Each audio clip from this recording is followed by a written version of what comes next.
Demon slayers में demons होते हैं, ठीक वैसे ही चेन सॉ मैन की दुनिया में डेविल्स होते हैं। हर डेविल के पास अलग अलग तरह की पावर्स और एबिलिटीज होती हैं। तो चेन सॉ मैन की कहानी 1997 के जापान में सेट है। हम देखते हैं मेन कैरेक्टर डेंजी को, जो कि अजीब सा सपना देख रहा था, जिसमें वो एक सुनसान गली में होता है। उसे यहाँ से निकलने का एक दरवाजा मिलता है, लेकिन तभी डेंजी की नींद खुल जाती है और डेंजी अपने काम पर निकल जाता है। रास्ते में हमें पता चलता है कि डेंजी के सिर पर बहुत सारा कर्ज है, जिसे चुकाने के लिए वो महीने में करीब 60,000 के पेड़ बेच चुका है। 1.2 मिलियन में अपनी एक किडनी, 3 लाख में अपनी एक आंख और करीब 1 लाख में अपना एक टेस्टिकल भी बेच चुका है। और अब भी उसे करीब 3 करोड़ येन चुकाने बाकी है। इसीलिए डेंजी डेविल हंटर का भी काम करता है, क्योंकि डेविल की लाश के बदले उसे काफी अच्छे पैसे मिल जाते हैं। डेंजी के साथ उसका एक पेट भी होता है, जिसका नाम पोचिता है, और ये एक चेन सॉ डेविल है। पोचिता के भौंकने से डेंजी समझ जाता है कि आसपास कोई डेविल है। ये एक टोमेटो डेविल था। डेंजी पोचिता को एक चेन सॉ की तरह यूज करता है और उस टोमेटो डेविल को मार गिराता है। इसके बाद हमें डेंजी की बैक स्टोरी दिखाई जाती है, जब वो करीब 10 साल का था। असल में ये सारा कर्जा डेंजी के फादर के ऊपर था, जो कि उन्होंने याकुजा गैंग के एक ओल्ड मैन से लिए थे। क्योंकि वो कर्जा चुकाने लायक नहीं थे, तो उन्होंने खुद की जान ले ली थी, जिससे कि वो सारा कर्जा अब डेंजी के सिर पर आ गया था। जिस दिन डेंजी के फादर को दफनाया गया था, उसी दिन ओल्ड मैन डेंजी से कहता है, कल तक 7 लाख का इंतजाम कर लेना,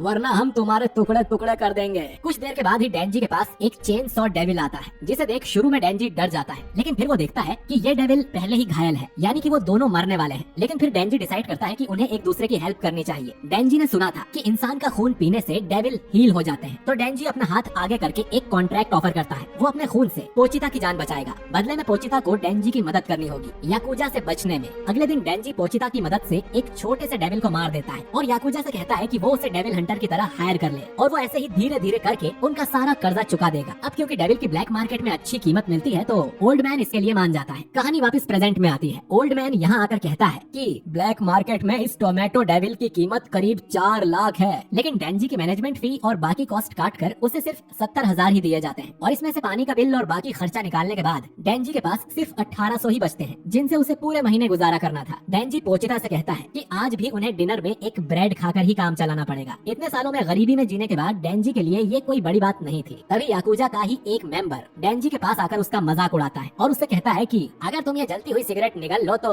मैं तुम्हें 100 रुपए इनाम दूंगा। डेंजी खुशी खुशी उस सिगरेट को अपने मुंह में रख लेता है और फिर वो याकुजा का मेंबर उसे 100 का सिक्का देकर चला जाता है। डेंजी और पोचिता दोनों जंगल में एक छोटे से शेड में रहते हैं, जहाँ हम उन दोनों को सिर्फ एक ब्रेड की स्लाइस खाते हुए देखते हैं। डेंजी की कोई सोशल लाइफ नहीं है, दोस्त के नाम पर उसके पास बस पोचिता है। डेंजी को हाल ही में पता चला कि ब्रेड को सूखा नहीं बल्कि जैम लगाकर खाया जाता है, लेकिन इन दोनों के लिए ये बस एक सपना है। जब तक डेंजी के सिर पर ये कर्जा है, वो नॉर्मल जिंदगी नहीं जी सकता, जिसका मतलब है कि वो सिंगल ही मर जाएगा, क्योंकि डेंजी किसी भी लड़की को अपनी इस झोपड़ी में इनवाइट नहीं कर सकता, न ही किसी महंगे रेस्टोरेंट में उसे डेट पर ले जा सकता है। मरने से पहले डेंजी का बस एक ही सपना था कि उसकी कोई गर्लफ्रेंड हो। पोचिता मजे से डेंजी की ये सारी बातें सुनता रहता है। भूखा होने की वजह से डेंजी को ठीक से नींद भी नहीं आती। नींद में वो ऐसे सपने देखना चाहता था जिसमें वो ब्रेड पर जैम लगाकर पोचिता के साथ खाए, किसी लड़की के साथ फ्लर्ट कर उसके साथ वीडियो गेम्स खेले और उसे गले लगाकर सो जाए। बेसिकली वही सब चीजें हैं जिनके सपने हर टीनेजर देखता है। तभी अचानक डेंजी खांसना शुरू कर देता है और उसके मुंह से खून बाहर आता है। डेंजी की मदर को दिल की बीमारी थी, जिससे उनकी मौत हो गई थी, और लगता है कि ये बीमारी अब डेंजी को भी लग गई है, मतलब कि कुछ ही समय में डेंजी की भी मौत हो जाएगी। तभी ओल्ड मैन डेंजी का दरवाजा पीटने लगता है और बोलता है कि उसे आज एक और डेविल मारना है। डेंजी को ओल्ड मैन शहर से दूर एक बड़े से वेयर हाउस के पास लेकर आता है। डेंजी ओल्ड मैन के पीछे पीछे चलने लगता है और अचानक ही पीछे एक आदमी डेंजी और पोचिता दोनों के अंदर तलवार घुसा देता है। असल में ये ओल्ड मैन की चाल थी। ओल्ड मैन चाहता था कि उनकी गैंग यानी याकुजा और पावरफुल बने, जिसके लिए उसने खुद भी एक डेविल से कॉन्ट्रैक्ट कर लिया। उन्हें डेविल की पावर्स चाहिए थी और उस डेविल को डेविल हंटर्स। लेकिन याकुजा के लोग बहुत ही बड़े मूर्ख थे, क्योंकि उन्होंने एक ज़ॉम्बी डेविल से कॉन्ट्रैक्ट किया था, जिसकी पावर्स थी कि वो इंसानों को ज़ॉम्बी बना सकता है, जिसके बाद वो ज़ॉम्बी डेविल के गुलाम बन जाते हैं। तो बेसिकली सभी याकुजा अब ज़ॉम्बी डेविल के इशारों पर काम करेंगे, और क्योंकि इसे डेविल हंटर्स से नफरत है, तो वो अपने सभी ज़ॉम्बीज को ऑर्डर देता है कि वो डेंजी के टुकड़े टुकड़े करके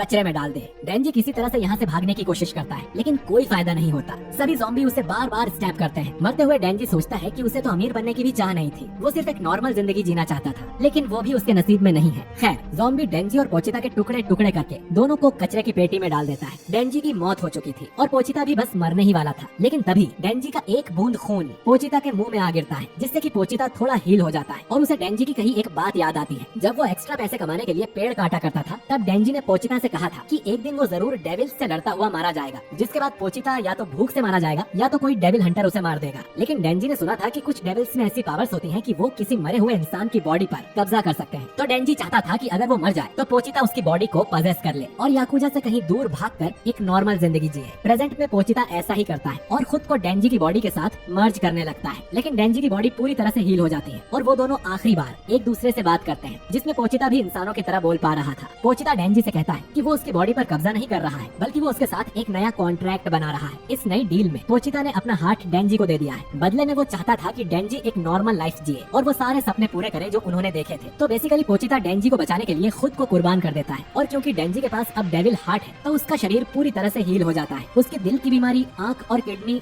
सब बिल्कुल ठीक हो गए थे। साथ ही डेंजी के सीने से एक डोरी बाहर निकल रही थी, जो कि असल में पोचिता की पूंछ हुआ करती थी, जिसे खींचने पर पोचिता की चेन सॉ चालू होती थी। डेंजी को जिंदा देख ज़ॉम्बी डेविल फिर से अपने ज़ॉम्बीज को उसे मारने भेजते हैं। डेंजी मन में सोचता है कि इन लोगों के पास तो इतनी अच्छी लाइफ थी, फिर इन्हें और क्या चाहिए था जो कि इन्होंने डेविल से कॉन्ट्रैक्ट कर लिया। डेंजी को समझ आता है कि इंसान को जितना भी मिले उसे कम ही लगता है और उसे कभी संतोष नहीं होता, जिसके लिए डेंजी उन्हें दोष नहीं देता। लेकिन क्योंकि ये लोग डेंजी के सपने के बीच में खड़े थे तो उसे इन सबको मारना ही पड़ेगा। ये कहकर डेंजी अपनी डोरी खींचता है, तभी ढेर सारे ज़ॉम्बी उसे नीचे गिरा देते हैं। अचानक यहाँ एक चेन सॉ चालू होने की आवाज आती है और डेंजी ज़ॉम्बी के ढेर को काटते हुए बाहर निकलता है। असल में पोचिता की चेन सॉ पावर्स अब डेंजी में ट्रांसफर हो चुकी है। उसके दोनों हाथ और सिर पे चेन सॉ आ गई थी और इस तरह डेंजी चेन सॉ मैन बनता है। अब डेंजी ज़ॉम्बी को काटते हुए ज़ॉम्बी डेविल तक जाता है और उसे भी बीच में से काट कर मार देता है। डेविल के मरने के बाद भी सभी ज़ॉम्बीज डेंजी की तरफ बढ़ने लगते हैं। डेंजी को समझ आता है कि अगर उसने इन सबको मार दिया तो वो कर्जे से मुक्त हो जाएगा, क्योंकि याकुजा में कोई जिंदा ही नहीं बचेगा। साथ ही इन लोगों ने उसे डेविल मारने के लिए हायर किया, तो डेंजी वही कर रहा है। अब डेंजी एक एक करके सभी ज़ॉम्बीज को गाजर मूली की तरह काटना शुरू कर देता है। कुछ देर में सुबह हो जाती है और इस वेयर हाउस के पास एक और गाड़ी आकर रुकती है। इसमें कुछ पब्लिक सेफ्टी डेविल हंटर्स बाहर निकलते हैं, जो कि असल में गवर्नमेंट के लिए काम करते हैं और ये लोग भी यहाँ ज़ॉम्बी डेविल को मारने ही आए थे। लेकिन ये देखते हैं कि यहाँ सिर्फ ज़ॉम्बीज की लाशें पड़ी हुई हैं, जिनके बीच में डेंजी खड़ा था। एक आदमी को लगता है कि ये आदमी भी कोई डेविल होगा, लेकिन माकीमा की सूंघने की शक्ति काफी तेज है, जिससे वो बताती है कि ये ना तो कोई इंसान है और ना ही कोई डेविल। माकीमा डेंजी के पास आती है और डेंजी पीछे गिरने लगता है। गिरते हुए वो माकीमा से उसे गले लगाने को बोलता है, जो कि वो करती है, जिससे कि डेंजी के चेन सॉ पार्ट्स पिघल जाते हैं और वो वापस एक इंसान की तरह दिखने लगता है। अब माकीमा डेंजी को दो ऑप्शंस देती है, या तो वो उसे डेविल समझकर उसे मार सकती है, या तो वो उसे अपना पालतू बनाकर अपने साथ रखेगी।